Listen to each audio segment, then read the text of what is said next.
Welcome to the channel. Thank you to everyone for tuning in. So today we're looking at the Addiesdive AD2069, a watch which I unboxed a fair few weeks ago. Now this watch has been out for a few years. I remember this in the good old Steel Dive days. And then ever since Addiesdive became really popular and took over, they made this model, part of their catalog. Now, Addiesdive and Steel Dive, initially, I thought there was a relationship there, and who knows, with these things on, from China and on AliExpress, a lot of the brands do kind of know each other, or they get parts of each other. I'm pretty convinced of that. So this is Addiesdive's take on this hockey puck style, and as I said, it's been out for a fair while. Now I'll put up the specifications, dimensions up on screen for you guys. In terms of dimensions, that's the main sort of feature about this watch. It's not like the rest of the watches that we look at. This is quite big. It's 46 millimeters around, with a not so bad thickness. It's only 14 mil thick, which is pretty normal for a diver, and of course 22 mil on the lug width. Now the interesting thing about this watch is that they claim 1,000 meters, and it's something which I've always said, I always say allegedly, until we see some proofs of testing, or we know the brands do test all the watches, it's difficult to say. So I think this may have gone through some sort of testing for them to put that on there.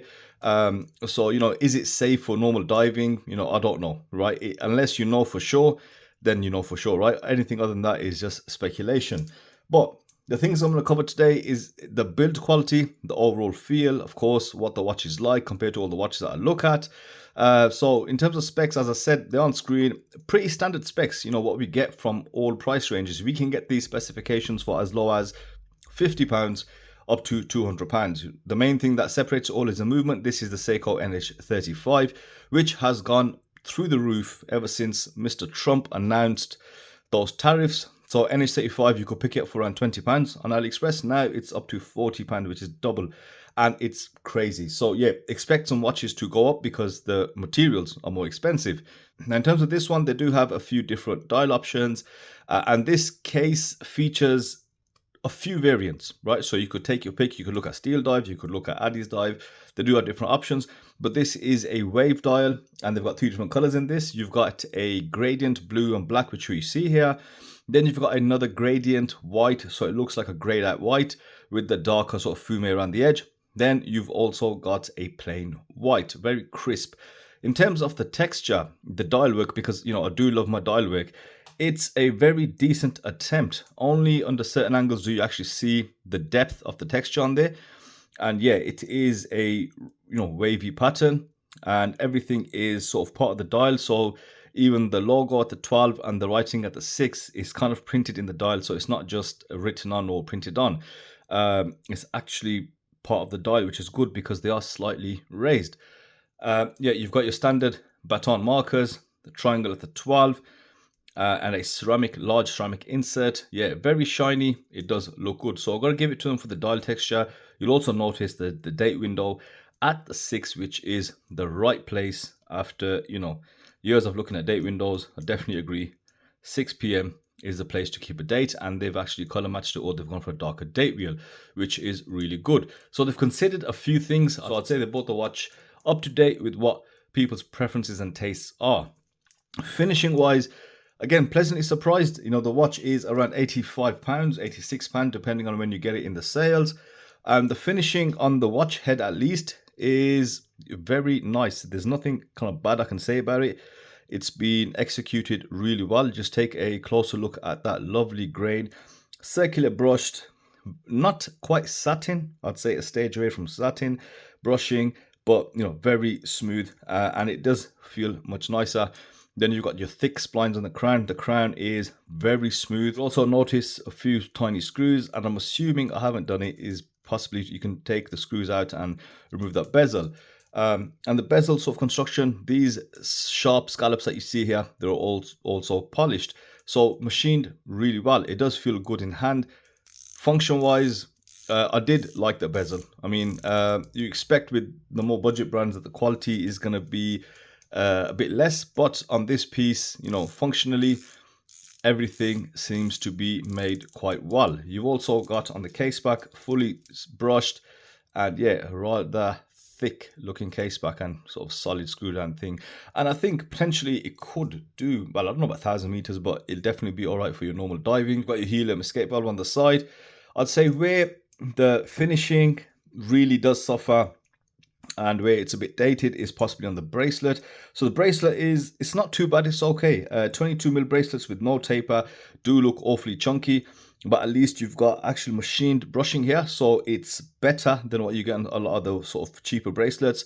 Very straight brushing on there. A lot of them are kind of hand brush where you can see the marks, going in different directions. You also got polished side. It's like a hex style bracelet with those flat facets on the top. Very decent, but the beauty with having this sort of kind of hidden lugs, you can use any flat end link bracelet. So if you find something better, straps, all sorts, they'll all obviously fit and they'll look kind of seamless because it does kind of go into the case. I mean, the worst part of the bracelet, I'd say, or the watch, is just that milled clasp. Is that stamped clasp. Very dated. It's very cheap dated, and I think this is somewhere where even at £86, we know that these brands can do incredible things for such low prices.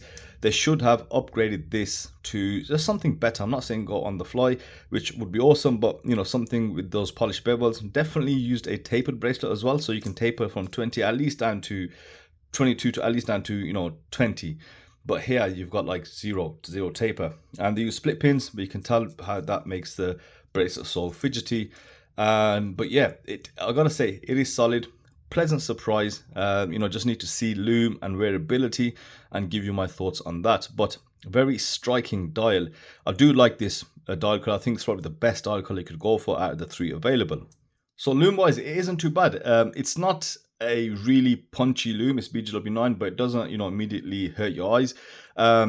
It's not as bright as I'd say a diver should be. Some of these watches, the Lume on there absolutely blows you away, but it's definitely more than adequate. It's lit, you can see everything. There's two things which I like here, is the fully lumed ceramic bezel insert, and that seconds hand, you'll notice that's fully lumed as well. That's not something quite common. We don't see that on a lot of watches, but I do appreciate that lumed seconds hand.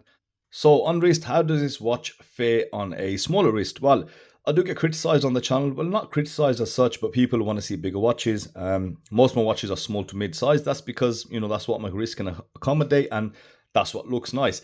Having said that, you guys know I do own an MM300 and an MM600, which are, I think the MM6 is 46 millimeters. So diameter is never really the issue. The lug to lug, again, being 46 is quite compact. So that means for a big watch, and only being 14 mil, it can fit smaller wrists, surprisingly. It's something that you won't think is possible, but again, the lug to lug is compact and the thickness isn't that bad.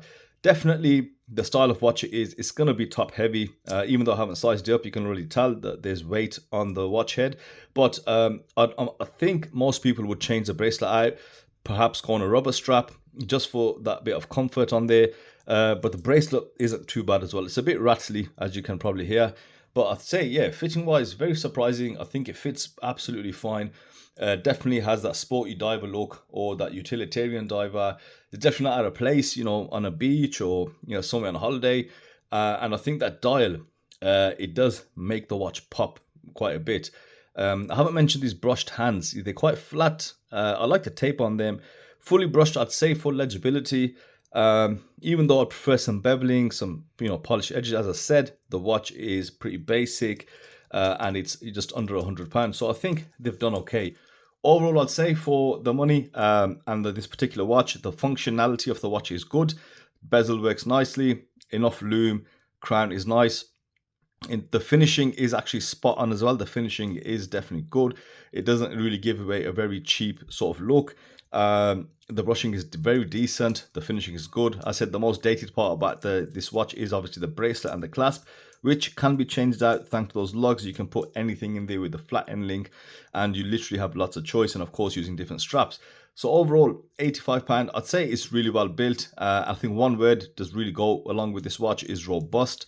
That's what you're going to get. It's a big, solid watch. So all those big wristed fellas, this one is definitely one to take a look at if you haven't done so already. So that's it from me today, guys. Let me know your thoughts below in the comment section. Thank you for watching as always, and I'll see you on the next video.